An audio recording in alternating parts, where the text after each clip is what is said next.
good to see you again. How are you? Yeah, good man. Good. Hitting winter here in New Zealand, down under, but not reaching the balmy temperatures that you guys are getting. You know, it's a typical that. When you're cold, we're warm. When you're warm and hot, we're cold. So that's how the world works. That's the beauty about how this world works. If you're ever in a place that you don't want to be, move. Yeah, just go chase the sun. Yeah, well, just move. You could say that metaphorically, couldn't you? You know, you could just say, well, if you're not in a good place, then don't stay stuck. What is it? Because Winston Churchill was my grandpa's MP. Okay. And this is a big claim of fame. And I remember my grandpa telling me a lot about him. And one of his favorite quotes, because they're always misattributed to him, he says, if you're going through hell, keep going. Yes, good. But don't stop. Don't take pictures. Just get going. So you're right. Yeah, metaphorically, move. If you don't like something, change. If it's too cold, move. Yeah. If you don't like your job, move. If you don't like your boss, move. So yeah, take action or get acted upon, eh? Yeah. And if you're not comfortable with making the move right now, figure out what it's going to take to get comfortable making that move. And it might be making it really, really small. Like just changing the office that you're in, like going to another room in the house, or even moving the desk around, or changing something. Yes. That little bit of move can be a catalyst for change, and that change can be a catalyst for growth. It's awesome that we get to live on this little marble, and get to move around a little bit and go to different places and not have to deal with 110 or 120 degree weather. Fahrenheit, I think Celsius, what we 37 or 40 degrees Celsius. Like you don't have to deal with that. You can find places where it's a little bit cooler, or you can find some places where it's a little bit warmer. Do you get those howling? Do you get like in what we call a hairdryer? So I do a lot of work in Australia, and I go in the inland, like in the outback, like right in 5-6 hours in, and it's just red sand. And you must have it as well. And I'm showing my naivety here, but it's like being in a hairdryer. It's like 41 degrees centigrade and just blowing. Yep. If anybody wants to feel that, turn your oven up about as high as it can go. And then after it's gotten pretty hot, open it up. Don't stick your head in it, but just open it up and feel that, that breath of wind that pushes at you. And that's what it'll feel like. And we're very fortunate because it's not humid. How about humid? Do you have to deal with humidity out in New Zealand? No, we're dry. We're dry, fortunately. We don't have any of that. I've obviously got teams in Philippines and stuff like that where it's super, super humid. Yeah. I mean, I left my dear old mum on the farm when I saw her last, and I left London Heathrow at 7 degrees, and I got to Singapore at 37, and my body was going, what the hell have you done to me? I hadn't slept on the plane. It's a 14-hour plane ride, which will scare some of you amazingly, as you know, because we spoke about that last time. But so that was certainly moving temperature, a 30-degree jump in about 14 hours, and the body for the first 2 hours is going, what is going on? But I mean, to your point around the movement, metaphorically, we're diving down that rabbit hole, is, you talked about comfort. You made a really good point around, even if it's just a small thing, maybe it's just a 5% thing, and it's changing your route to work or the way you walk or what you do at the gym, whatever it is to be. But, we all know basic growth comes from discomfort. Yeah. But you don't want to just go straight into the weights room and just kill yourself for 2 days straight. Let's just do something let's do a little 5% and then shift it out, and then we'll get comfortable with being uncomfortable with that small shift as opposed to a big shift. Why do you think people struggle with that? Ego. Lots of absolute statements and generic things I'm going to make here. Michael, I don't call you Michael because I'm sure your parents call you that, but my dad was called Michael. My middle name is Michael. So we'll call you Mike, brothers from another mother. But I think the reason people struggle with that is that maybe their motivation is they've got to make significant change to prove themselves to themselves. And therefore, it also depends on where their starting line is. So maybe their hair's on fire, metaphorically, or they've had issues, or, maybe they've had heart attacks or something like that. I always say no one exercises till they have a heart attack. And a bit like sales. Again, metaphorically, we're very, very pick on metaphors this morning or your afternoon. And I think people sometimes they just go too far and they try to do too much. And I think it's ego. I think it's self-worth. I think it's trying to prove yourself to something. Oh, well, if I only do a little thing, it doesn't really matter and it's inconsequential. But the reality is the little things build up to the big things, whether you're the 1% rule or Brendan Burchard or whatever you're talking, or Charles Duhigg or James Clear. Doing a little thing leads to a bigger thing, and it has a domino effect. So that's my very amateur make it up as I ask a question by Mike Simmons. So there's a guy who's been on the podcast before. His name's Dan John, and I really enjoy his work. He's a strength and conditioning coach who also helps athletes throw discus. Nice. Coaches in American football and a number of other sports. And one of his coaches early on in his career, Coach Mon, passed this on to him. He said, little and often over the long haul. Little and often over the long haul. And it's really powerful. Because in a lot of the things that we work on, if we do things just a little bit, little and often over the long haul, imagine what can happen. If you eat poorly, often over a long haul, you could do some damage to yourself. If you change and adjust things properly over the long haul, you can do some really interesting things. And I think that's one of the pieces that's really important here. If you don't like where you are, move. If you don't like what's happening, change. You may have so much of that change that is completely outside of your control. What you do control is your attitude and your effort, or attitude and initiative. So if you bring the right attitude and you demonstrate the right work effort, you can do some really amazing things. And it doesn't have to be huge. It can be little and often over the long haul. I think one of the things that we're highlighting in this story that we're talking about here, and these stories that we're talking about here, which might sound a little philosophical, but if you look in the mirror, you know that they're real.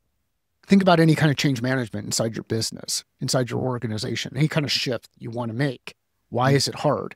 Well, one of the reasons it's hard is because of all the points that John made around ego, insecurity, lack of trust, some fear of failure, whatever it is. It creates this challenge where so many different forces are wanting to keep things static or keep things moving in the same direction. Change is hard. It creates friction. It creates tension. It creates this struggle. And it's through that struggle that real growth can happen. Or even if it's not growth, learning can happen. You can start to figure out, hey, that's not something I want to do. Yeah, so good. I mean, that cost of comfort, and that cost of complacency. And I was gorging on a bit of Jim Rohn last night, as I do on a Monday night. And he had this beautiful thing. He said, your income is determined by your philosophy, not by the economy.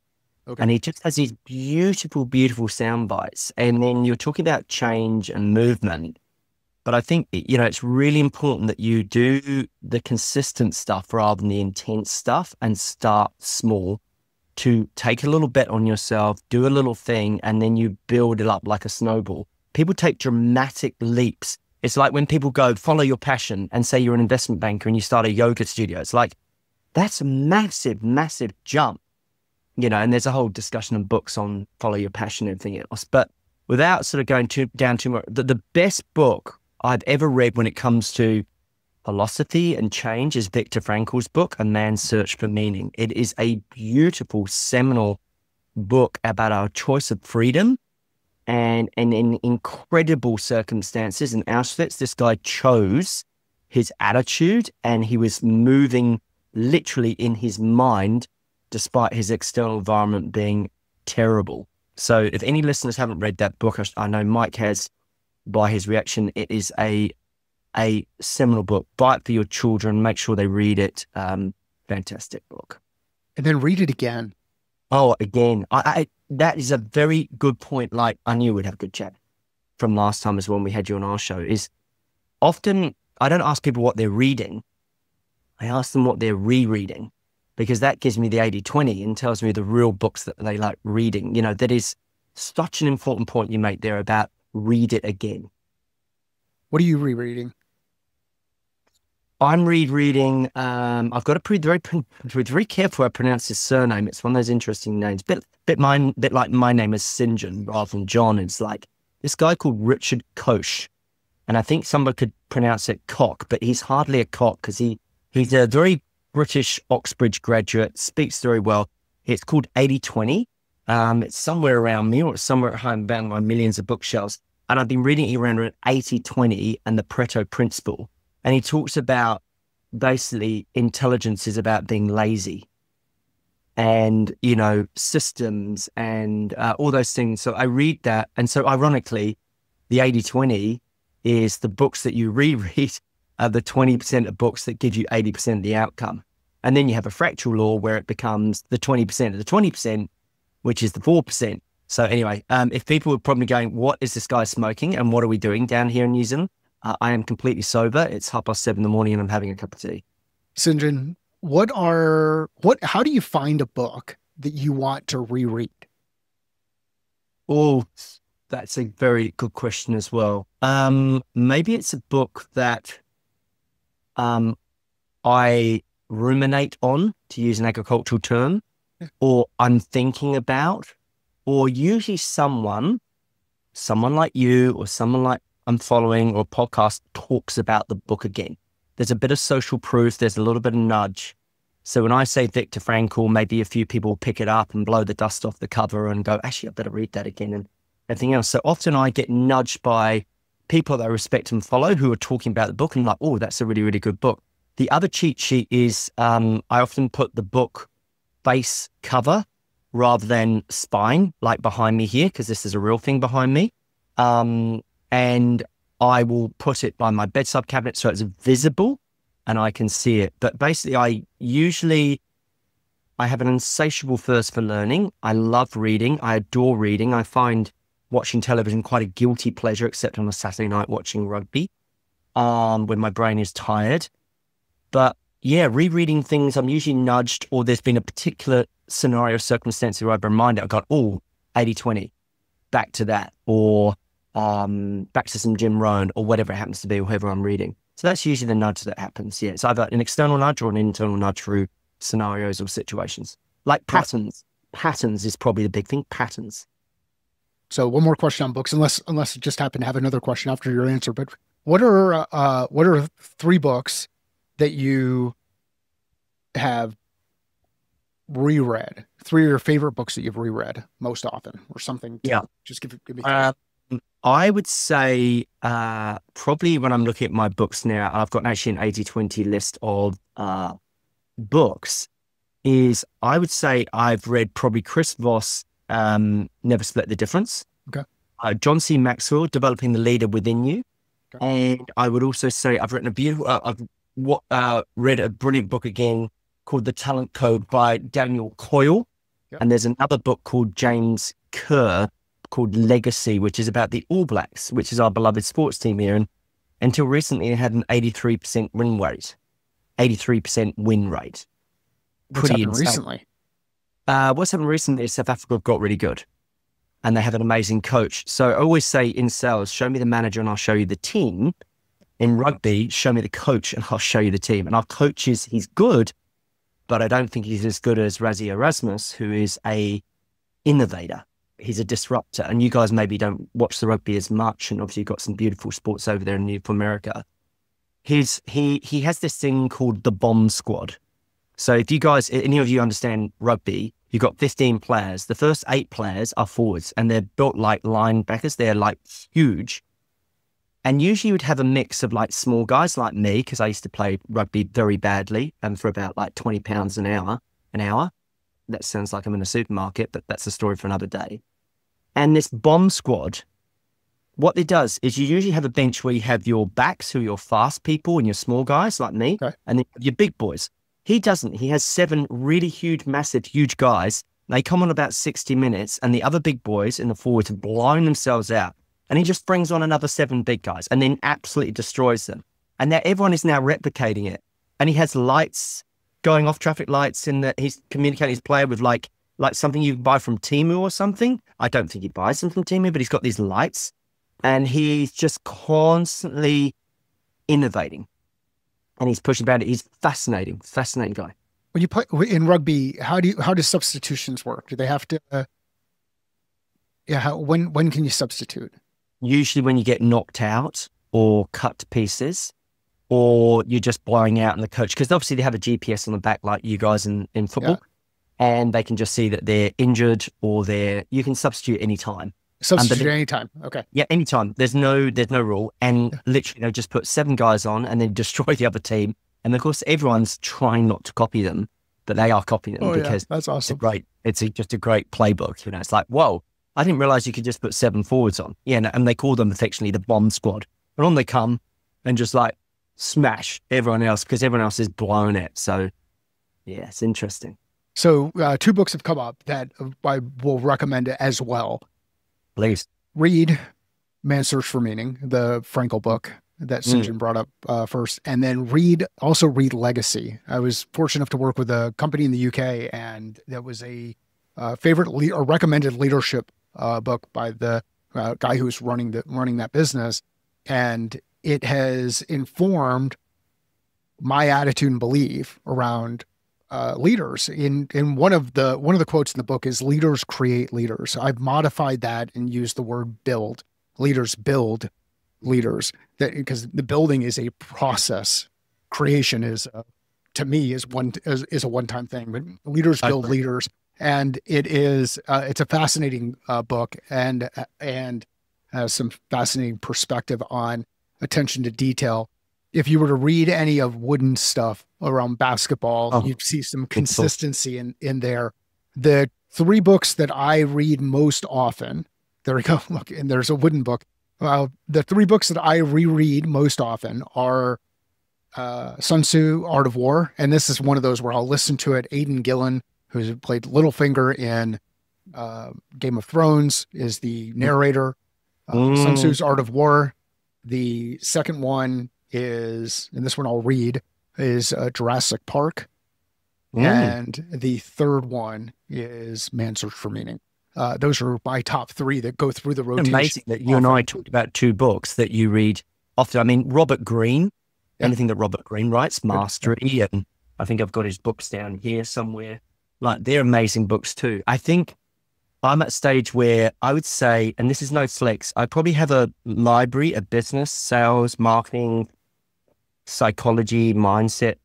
I've been to our city library and I have more than they do.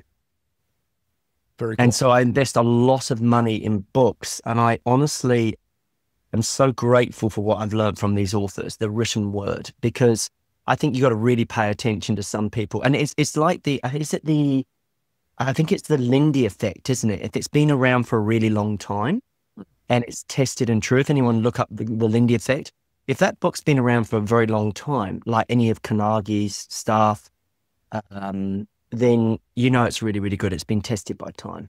There are a lot of fads that come and go through. And the reason I threw a fiction book in there is because fiction can help you be really creative and kind of think different about the things that are in front of you. And that's one of the reasons I really like Crichton as an author who wrote Jurassic Park.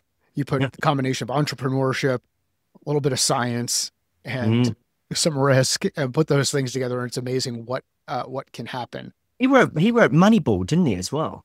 No, that is Michael Lewis. Lewis wrote Moneyball. Crichton wrote Prey. He wrote Timeline. He wrote the Jurassic Park books. He's one of those authors who does a lot of he did a lot of deep research on the science side and really incorporated it into this combination of like science fiction without going the Star Wars direction type thing. It's very interesting. And I'm sure somebody who's a really big Crichton fan will come in and correct me on a couple of different things that he did there that are absolutely amazing. And if you've got a Crichton book that you recommend I go out and read, please let me know it. Jurassic Park is one of those. I like dinosaurs. I like entrepreneurship, and I like a little bit of science baked in there. Have you read this guy, The Art of Learning by Josh Watkin? Yep. Yeah. And he talks about what I think you're talking about, where you're blending different worlds. Yep. And they call it like where ideas have sex or whatever. And I'm doing him a huge disservice because I'm butchering every single author on the planet here. As I just just prematurely just grab books and throw them in front of the camera. That is a wonderful book around how you fuse different worlds. So well done you for reading non-fiction fiction, because I read a lot of non-fiction and I feel guilty reading fiction. And I don't know, that's just my hang up. And I probably should read more fiction. Yeah. Why do you feel guilty? Because I'm always wanting to learn, but I think I probably reframe great curiosity question. I think I feel guilty that a fiction is a complete waste of time and a fiction is fiction and non-fiction is not. And I'm very binary on that. So that's completely my flaw. Yeah. Okay. Here's some to help you overcome your hang up, hopefully, or maybe. Think about any story that you'll tell about your experience doing anything. You mean complete fiction and make believe? No, just any story that you tell. Are there parts of it that are fictional based on the perspective of other people who participated in the same event and remember the same things and the things that you potentially discounted or forgot or jumped over? There's a lot of fictional narrative in everything I'll say. So just dismiss everything else from there, here on now. Well, and it's one of those where you kind of go through and you say, hey, there's a story, and stories have meaning. Don't lie. Stories, don't go in there and just make things up for the sake of making things up. It's going to be this is one of the things I'm working on and really working on, like trying to get better at. I tend to get into the details and want to correct the specific details when I know that something is not right. And the reality is it may not matter. So, and one of a friend of mine, a guy named Donald Forgione, and Donald's been on the podcast a couple before as well. He said, my wife, Rosie, will be in a conversation and I'll say something like it was 72 degrees. Rosie will come in and say, oh no, it was 73. You're like, does it really matter? So sometimes the details, and I use that example because I think it's a really good one. Donald has helped me think different about this. Some of those details don't matter. If the detail does matter, incorporate it. If the detail doesn't matter, edit it out, because all it's doing is taking away from the story and the impact that you're trying to make with the story. So good. It's like my presentations when I keynote or get opportunities to talk to like really amazing places like the Tractor and Machinery Conference or the Grain Seed Turf Association. I get all these amazing gigs, but they're good people. And it's just obviously very niche what I do. And I always look at my material and I go, if in doubt, leave out. And it works for me. And then, don't let facts get in the way of a good story. That storytelling in terms of the dopamine or hero's journey and frameworks and confliction resolution arc and storytelling arc and curve and all those things is, stories are very, very useful for the mind. So I think, very good coaching and great curiosity with questions is fiction might lead to more of the storytelling side, which will engage and take person on the journey more than facts and figures. You start to break through preconceived notions and ideas and start to innovate, and you think of a future that might be different than the current reality. And then you can start to actually world build and do some really interesting things. And to tie it back to this kind of thing that we've been talking, this arc that we've been, this arc, that thread, very tenuous. Yes. That thread that we've been going through, if in doubt, leave it out. So start eliminating some of the things that might be getting in the way of you being able to take action and go take that step, generate movement, reflect, make sure it's forward movement toward the goal. You've made progress. And if you have, keep doing it and you'll generate momentum. Yeah. Incremental movement leads to momentum. I have to salute you, sir. That was so good. Getting back to a Fred, that was like a comedian I just watched a UK comedian called Ben Elton who wrote The Young Ones and Blackadder and stuff. And he was in New Zealand and he just went off on one like we have and then came straight back. And you did that absolutely masterful. You did that beautifully. I just honestly have to congratulate you on that. Thank you. I'm a professional. You are. You're a pro, man. You're a pro. Well, let's talk about some of the things you're a pro in. So what's it like? I'm just going to go straight to it. What's it like selling to farmers? Interesting. Because farmers, everyone goes, well, hey, surely farmers are like other people. And I go, no, they're not. I mean, I'm very fortunate. I come from a farming family in the UK. I find myself completely the other side of the world, not because I love my family, but I love my wife and she's here and she's a New Zealander and all my children are Kiwis or New Zealanders now. Farmers, are a very over-advertised to, over-communicated, oversold audience. Everyone thinks they've got a crap load of money. They're asset rich, they're cash poor. Now, you rightly pulled me up last time and very kindly on my show, which I will probably have to edit, but I said, and I did a huge disservice. It's sort of like North American selling is very pushy, very in the traditional sense. And you said, and I think now you remember it, and you said, no, Sinjin, that's around the world. And you were quite right. And what I mean by that is, when you come to farmers, there's so many things like if you're selling to a CTO or a CMO, or you're selling SaaS or tech and everything else, you know the average lifespan of a CTO or a CMO. It's only about like 2 years. Problem with the farmer and their family is they're going to be there for 10 years, 20 years, 30 years, like decades or generations. So if you fluff it up and you mess up the sales approach, not only do you mess it up for like a decade or generations, but they tell everyone in the district, because they're highly networked, because they might be closed, but they're not closed off. They're a closed community, but they're not closed off. So the network effect can really, so there's so many things we go into about how farmers are different. They also have a very, very primal biological brain survival scanning territory. If you're ever talking to a farmer or you're selling to a farmer, and that's the worst thing you do, you never ever sell, which we'll talk about, is you'll be talking to them and then someone drives past their gate or and they just ignore you and suddenly start looking at what everything else going on. And so they territory scan. So they're in the back of their brain a lot because they're literally, it's like, get off my land, and this is me being in Southwest UK accent with Devon or Cornwall, which your listeners might understand or may. But they are instinctively, because they're so remote, they are so tuned into difference and change in environment and anyone. And so they're very, very psychologically tuned into safety and territory scanning and all those kind of things that we can go into in the brain in a minute. So they are a little bit different to sell to because of things like that. And we've really only we're on the top of the iceberg. I don't get it. Like, you don't get it. Tell me more. No, it's like, so they're more acute, more aware to surroundings than others. Yeah. And because of their remote location, remember they are. So from a survival standpoint, they've got to be aware. Yep. Yeah, exactly. Yeah, keep going. So, and they're worried about the long term. It's not just about what's going to happen next, but what's going to how is that going to impact over the long term? Yeah. Yeah. And they're just by the nature of the work that they do, they're deeply embedded in their community or the area that they operate in. Yeah. And also you got to remember, they also are a shrinking base. They're not growing, they're shrinking. There's not more farms, there's less farms.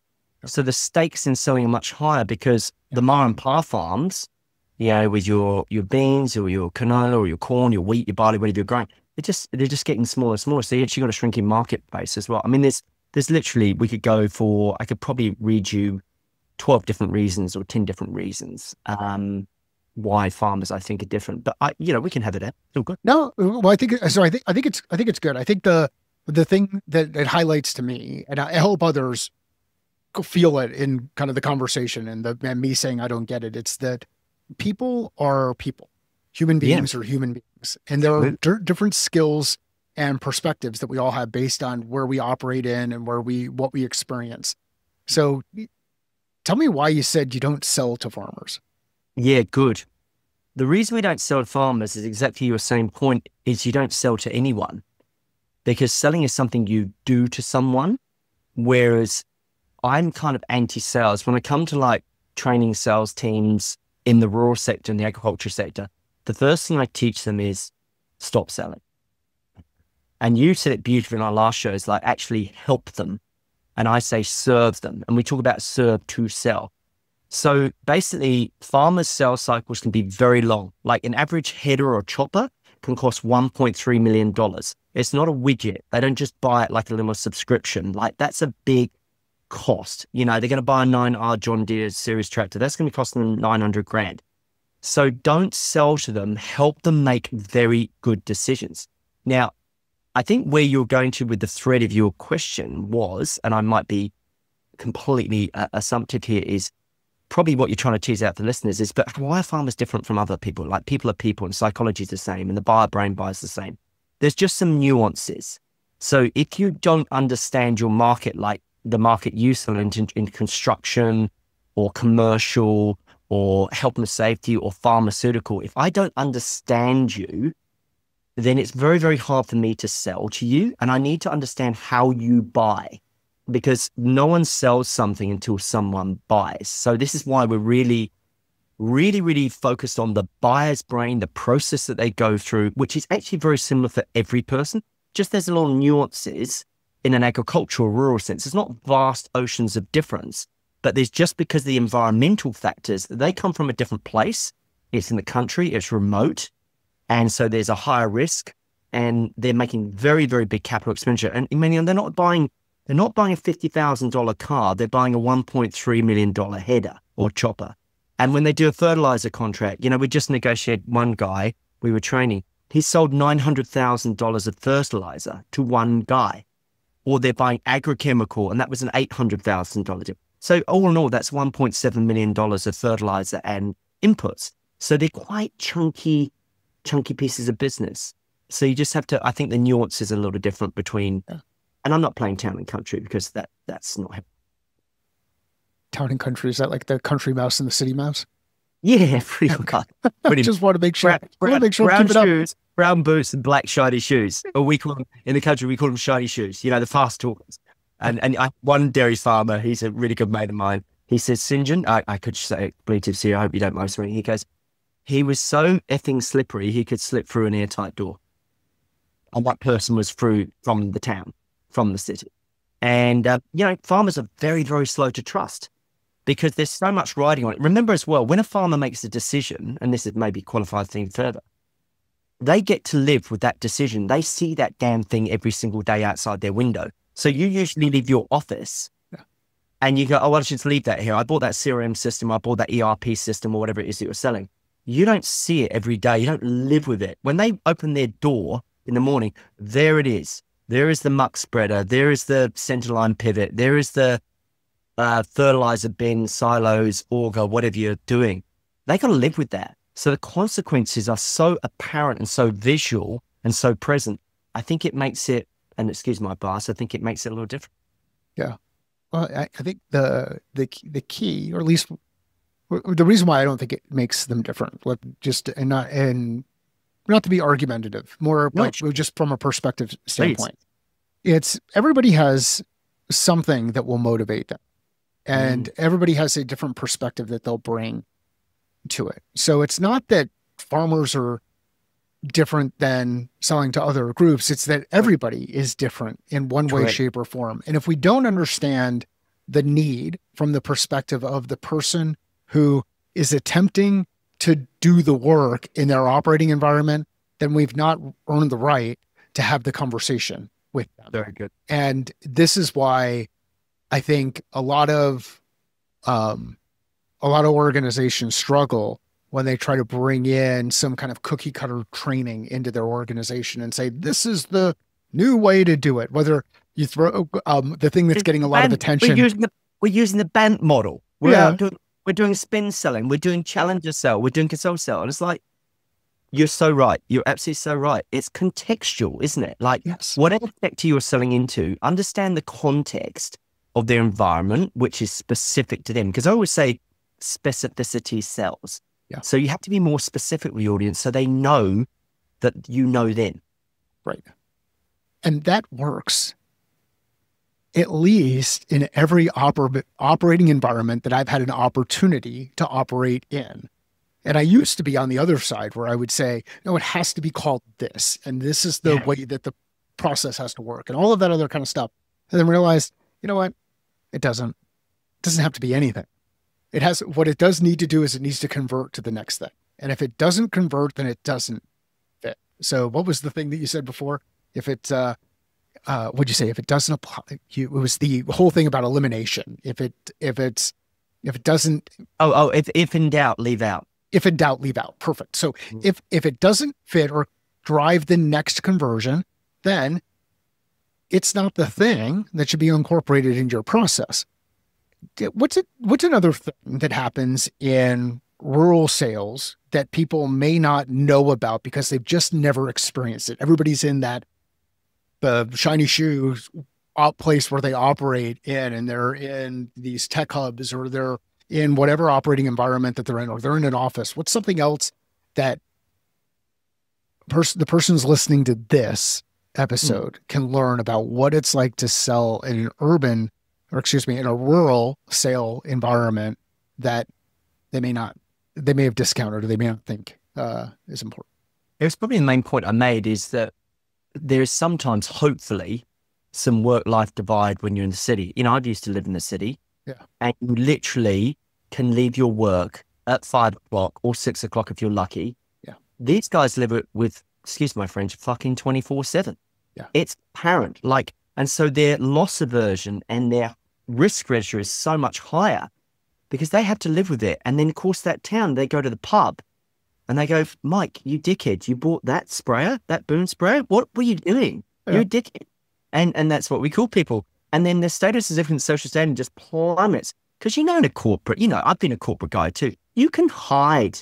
There are so many places you can hide. You can hide in this corner, or go and hide in this department. Oh, that wasn't me, and we all bought that committee. The farmer is accountable because they're autonomous, because they're the man or women of their own land. They score so high on agency or autonomy. They're absolute control freaks, like all of us, but there's so much they can't control. You can control a fair bit, but maybe weather doesn't affect you. Maybe insects and infestation don't affect you. Maybe animal health doesn't affect you. Maybe schedule prices don't affect you. But yes, there are different things. So it's the contextual, it's the specific. So I think that's the big thing is when you're selling to someone, maybe the city guys could learn. And I love them because, you know, I used to live in the city. I love going to the city. It's great fun. I think vice versa. There's nothing wrong with either. Learn around the risk register and the environment, as you said, that they're operating in, and the context of the purchase, of the decision, the ramifications. Because when someone buys something, it is always literally, first of all, the amygdala, the back of the brain response is from a risk mitigation, loss aversion default. It's on negativity bias. This is why the news is so negative. So I would think that was the best thing to think about. It's like that person's got to live with that purchase. I'd say in corporate, you don't, because you can just bounce. But Mike, if I buy something and it goes wrong, I can go, oh, I'm just going to sell the family farm now that's been in the family history for 200 years.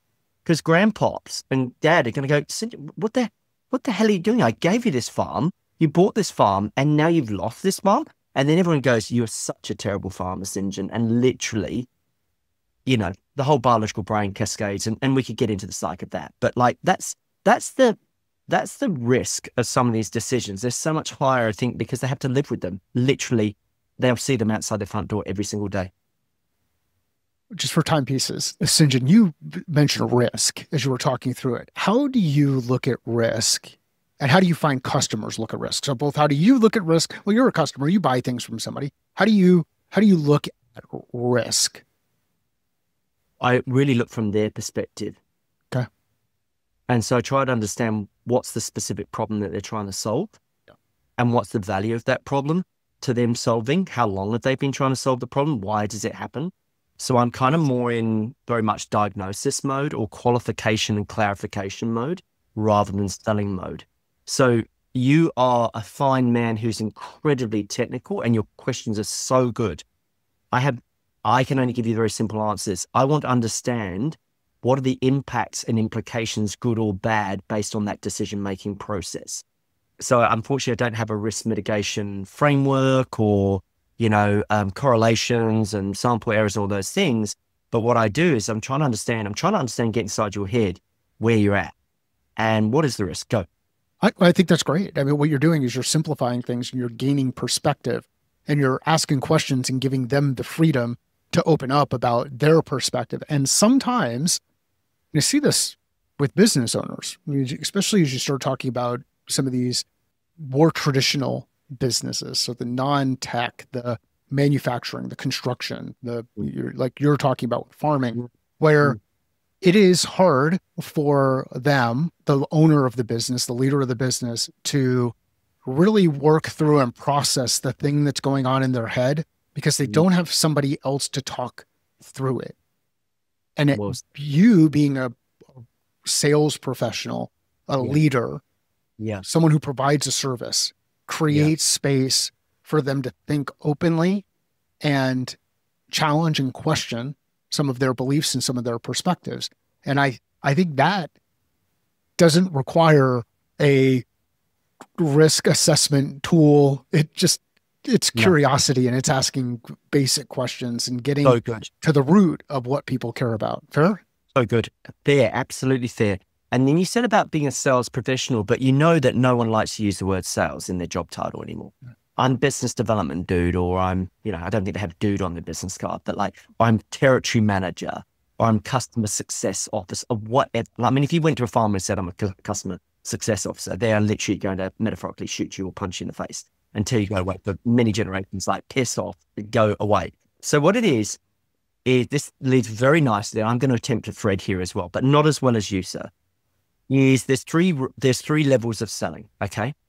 And the first one is all to do with sales, which is the sales rep. That's level one. You will suffer and struggle on that step because you are selling. Then there's a second level, and if I could actually get my iPad to work, which I was trying to rudely get firing up while we were talking, I'd draw it on the screen for you. The second bar, if you're drawing it on a piece of paper or thinking it in your head, is what I call the role of buyer assistant. Now, that second level involves exactly the things you spoke about: curiosity, questions, clarification, qualification, and exactly the role as it sounds, the role of buyer assistant. And you're rewarded with more sales because you're being a buyer's assistant, helping them buy, because our job isn't there to sell. Our job is to help people make accurate, informed, and good decisions, because everyone's terrified of making bad decisions for the reputational and the financial losses that are related to that. Then the third level at the top is this thing that our egos, it's like, I'm sure your buddies have nicknames for you, Mike. Maybe we can't pronounce, maybe we can't pronounce them or say them on air. But basically, I don't go, hey, Mike Simmons, I'm Sinjin and I'm your trusted advisor. I'm your trusted advisor and I've got trusted advisor on my business card. That's not going to happen. It's like nicknames. That title is bestowed and given to you. It's earned, not entitled. So you've got three levels. So the first level is red. And it's like we put a big cross through it because you don't make much money there. Because when you sell the same, you get treated the same. Sell like a commodity, be treated like a commodity. So we'll just scratch that one out. The second one is buyer's assistant, where you have insatiable, but not freaky or stalky, like insatiable curiosity, and you're more interested in the person in front of you rather than the dollar sign that's floating above their head. And so you're non-assumptive, you're curious, you detach yourself from the outcome of the sale because all you're doing is supporting a buying process and all the good things that we've spoken about. You'll be very well rewarded for that role. You're literally 5x or 10x compared to a sales guy at level one. But at the top is trusted advisor. But trusted advisor, everyone wants to skip the step. It's like a kids, they all want to get really good, but you've got to go through the process and that takes time. And the reps have got to do the rep to get to the top. But everyone wants to skip to trusted advisor. And that's where you make real money, like serious money, where people like you, they phone you, go, Mike, we've got a problem. And you're very good at what you're amazing at what you do, watch what you do. And you are their trusted advisor. You don't seek them out. They seek you out. They involve you early in the decisions. They ask for your advice and hopefully you are rewarded with very good money and you're paid for your impact, not your time. So those are the three levels I have. And I'm just hoping that might be a thread to what we've spoken about. That buyer's assistant role in the middle is the magic in the middle. Be a buyer's assistant, whatever sector you're selling in, because then you make your buyers feel safe because you're being non-assumptive and you're supporting them making good, accurate, informed decisions. Every brain wants to make good, accurate, informed decisions for all the biological survival instincts that we have. So be that person and you'll be rewarded well for that role. Don't be a salesperson and take your time to be earned to be a trusted advisor. So yeah, those are the three things that I would usually go to art school and start drawing on the screen for you, but well, I've got a whiteboard. I could draw some stuff up on the whiteboard. You haven't seen my, yep, your writing is so much better than mine. My writing peaked in second grade.